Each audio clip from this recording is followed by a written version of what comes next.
Aquí está con nosotros Fernando Peña. Bienvenido, Fernando Peña, de la Universidad Autónoma de Santo Domingo.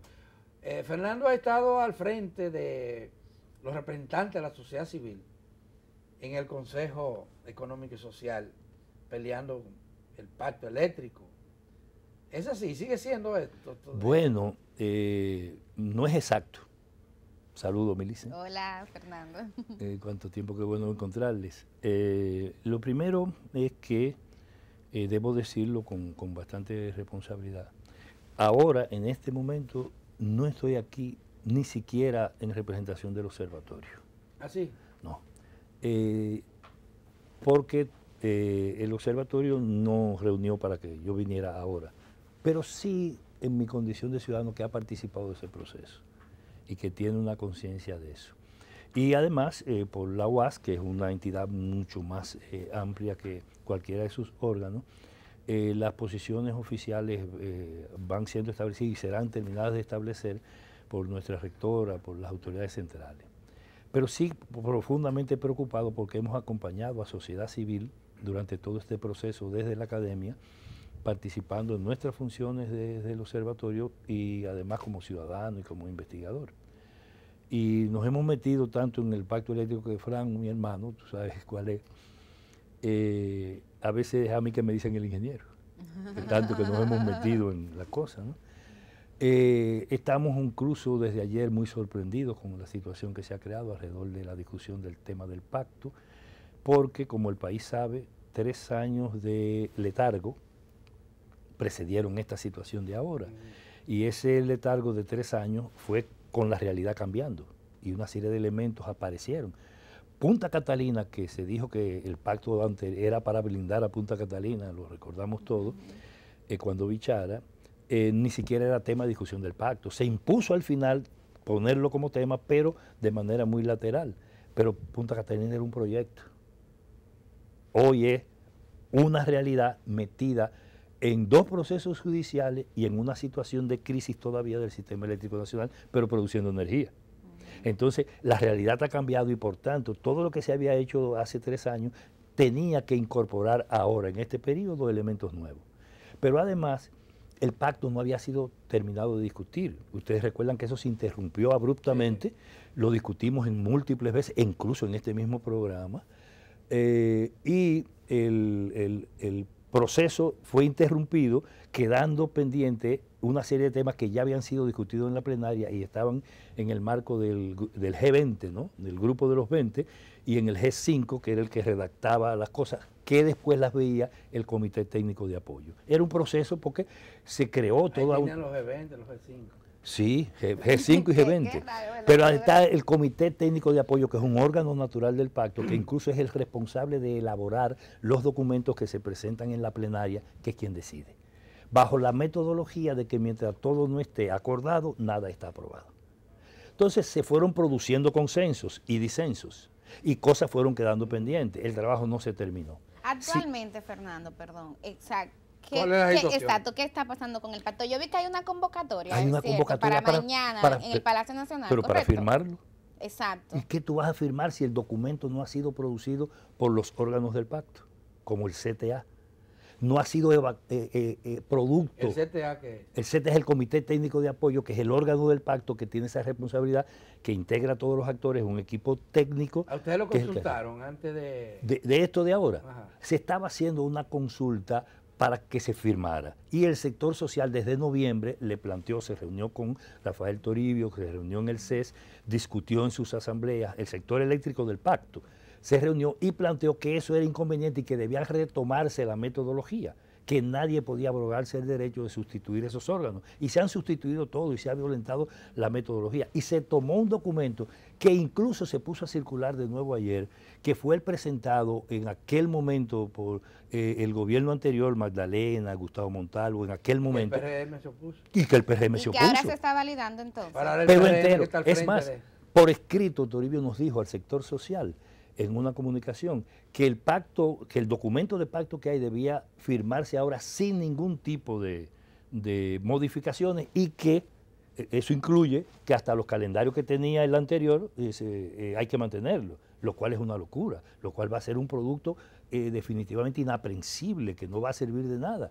Y que además cualquier cosa que esté pendiente de discusión, como las que planteaba el sector social, tenían que ser delegadas a una comisión de seguimiento, cuando la comisión de seguimiento no es sobre lo que no se ha discutido y no se ha pactado.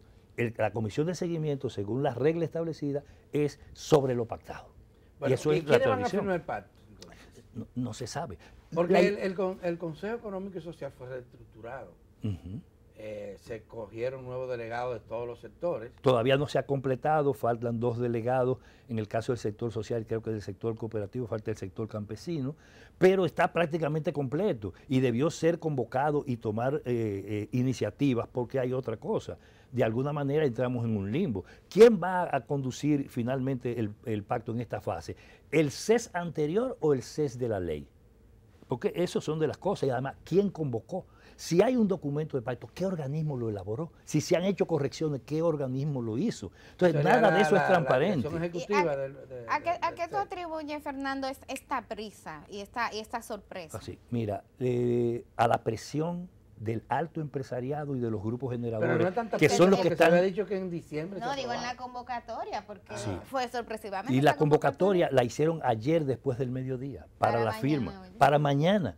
Un documento que lo entregan que ni siquiera está construido y estructurado. Es más, ni siquiera tiene las firmas que deberá llevar en las condiciones actuales. Ni siquiera eso. Conocimos el documento porque anoche el sector social... mañana No, pero ni siquiera los documentos, los nombres de los que deberán firmarlo, porque se supone que eso está todo listo y preparado como es el uso y como todo el mundo conoce. La prisa se debe, Millicent, parece ser, todo indica, esto de alguna manera es especulativo, ¿no? Porque no nos lo han dicho. Pero la prisa evidentemente tiene que ver y está asociada con el discurso del presidente del 27 de febrero. Sí. Necesitan darle al presidente algo porque además... Un golpe de efecto. Un golpe de efecto, así mismo, para aparentar que han resuelto el problema eléctrico. Pero eso va a meter en una situación de mucho más descrédito al CES. Pero el sector empresarial lo está apoyando. Pero la cúpula del sector empresarial, porque hay sectores empresariales, sobre todo los del medio y los de abajo, los pequeños y los chiquitos que no. Además, tú sabes que aquí cambió parte de la cúpula del sector empresarial.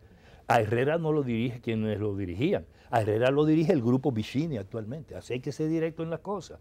Hay gente que no le gusta que uno lo sea, pero el pueblo de este país, que no es el pueblo de la escuela ni de la academia, hay que hablarle en términos llanos. Son los grupos de intereses del sector eléctrico y del sector monopólico empresarial. Son los grandes usuarios no regulados. ¿Qué diferencia tienen ustedes en torno al contenido? Elemental. Del viejo documento y del documento que dicen actual, que es el mismo.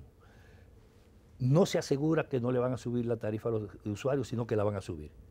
No hay garantía de resolver el tema del déficit de las EDES.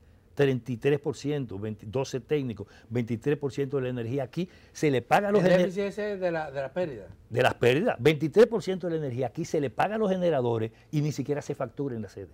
Eso no lo digo yo, eso lo dicen los documentos y lo dicen los órganos. No hay transparencia en el manejo de las instituciones, no hay seguridad de la propiedad pública. Incluso en este gobierno se acaba de anunciar que van a vender a precio de libro, es decir, casi por menos de la mitad de su valor, las acciones del Estado en Eje Jaina y en Eje Itabo, porque hay que vendérselas al socio del Estado, o sea, a los grupos que yo acabo de mencionar, y no a precio de mercado, que serían alrededor del doble o más del doble de lo que cuestan en precio del libro. Y eso sin haber pasado por el Congreso. Y eso está en el presupuesto nacional indicado con el empeño de 1.500 millones de dólares de activos del Estado que deberán ser vendidos. Esos son los activos que se van a vender. Así es, esos son 2 de los activos. Además, está pero dicho no públicamente. Punta Catalina. No, y lo de Punta Catalina no se incluye, pero todo el mundo sabe que aquí se está en una negociación para entregar al sector privado eso de manera fundamental. ¿Propugnaban porque se privatizara? No. ¿Quién dijo? No, ¿y dónde? ¿Cuándo? El sector social planteó un proyecto que se llama un nuevo modelo de negocio, donde lo que se asegura no solo es la propiedad pública, sino la participación controlada del sector empresarial y la socialización, la democratización de la accionaria en función de la participación de los ciudadanos. Bueno, lamentablemente se nos acabó el tiempo, Fernando Peña. Pero seguro lo vamos a tener pronto porque este tema va a estar en la agenda. Pero esperen el discurso del presidente y vean que lo que se está haciendo es construyendo algo que primero no es legal ni es legítimo y además que no cuenta con el respaldo de la sociedad civil y con todo el sector que participó durante 7 años en la discusión de este tema. Bueno, gracias Fernando Peña, sí. Y gracias a ustedes por su compañía en este día. Mañana aquí de nuevo con ustedes, con otra entrega de este que es su telediario 1+1. Pasen buen día.